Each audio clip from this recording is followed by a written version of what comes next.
All right, so today we are diving into the philosophy of David Goggins. And this is a man who, he completely transformed himself from a nearly 300-pound exterminator into, well, one of the toughest human beings on the planet. We're going to break down his method, his battle-tested way of mastering your mind and just destroying your limits. Let's get right into the mindset that made all of this possible.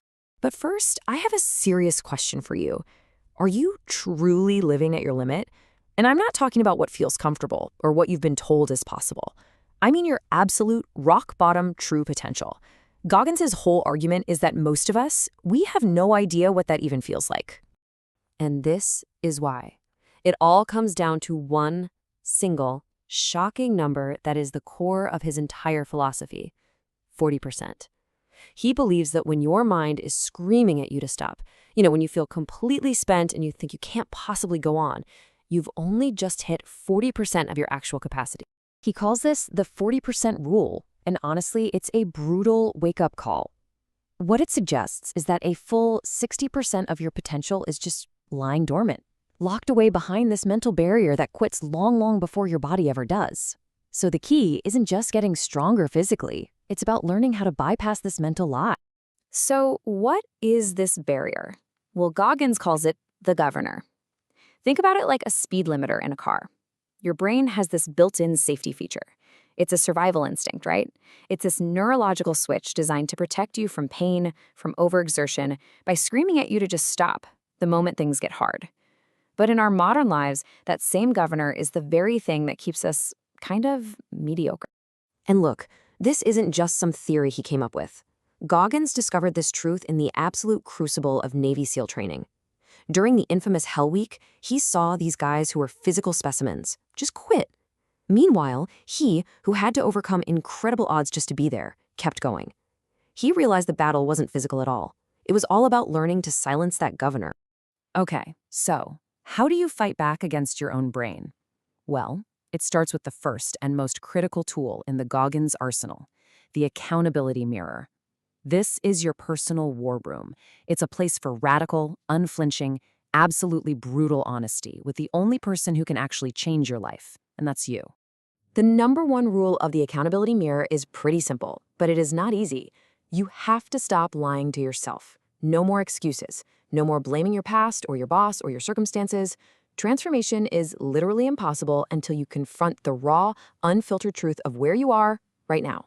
And Goggins really put this into practice at his absolute lowest point. He was weighing nearly 300 pounds, and he looked in the mirror and just stopped making excuses. He grabbed sticky notes and wrote down the hard truths. You're fat. You're lazy. And then he wrote his goals. Lose 106 pounds. Become a Navy SEAL. He posted them right there on the mirror, and he faced that truth every single day. But here's the thing. This is not about self-loathing. It's the exact opposite.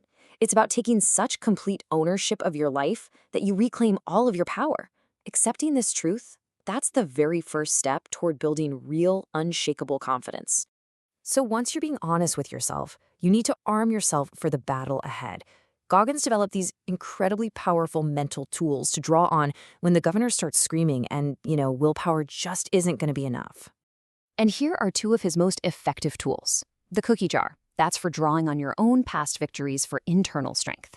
And then there's taking souls. This is about weaponizing all the negativity and doubt from the outside world and turning it into fuel. They're really just two sides of the same coin of mental dominance. So your cookie jar, think of it as your personal highlight reel of grit. When you're in agony, maybe during a workout or a tough project, you don't think about the pain. No, you mentally reach in, you pull out a cookie, a memory of a time you overcame something difficult, and you just remind yourself, I've done hard things before. I can do this now. Now, taking souls is what Goggins did during his third Hell Week. So while all the other recruits were shivering and miserable, he started smiling, asking for more, and performing with energy. It's this active demonstration, such an overwhelming will that you psychologically dominate your competition and your doubters. You just outwork everyone so ruthlessly that they're doubting you, it turns into self-doubt in themselves. So you've got your tools, but how do you build the raw toughness to actually use them? This brings us to the core process of the Goggins method, deliberately callousing your mind. This is where you forge true, lasting mental strength. Think about it like this. If you lift weights, your hands get blisters at first, right? But eventually, they form calluses, this hardened skin that protects you. Your mind works the exact same way. By intentionally facing small daily discomforts, you build these mental calluses that protect you when real adversity strikes. This is the mantra. Growth doesn't live in the comfort zone. It just doesn't. It lives in the friction, in the voluntary hardship. It's about looking at the difficult path and choosing it on a purpose. Not because you have to, but because you know that's where the growth is. And hey, you don't need to go run an ultramarathon tomorrow. You start small. You start right here. Every single one of these is a small vote for a tougher version of yourself. You just stack these small wins day after day, and you'll build a mind that doesn't just tolerate discomfort, it actually thrives in it. Ultimately, all of these tools, all of these practices, they serve one purpose: becoming unbreakable. And it's not about being invincible, but it's about having a mind that is so resilient that nothing can keep you down for long. And it all really boils down to a pretty simple formula. Discipline is the foundation. It's doing what you need to do day in and day out, whether you feel like it or not. Suffering, well, that's the voluntary hardship you embrace to grow. Put those two together, and the result is true self-mastery, which, when you think about it, is the ultimate form of freedom. This right here, this is the core of Goggins' entire message: radical self-reliance.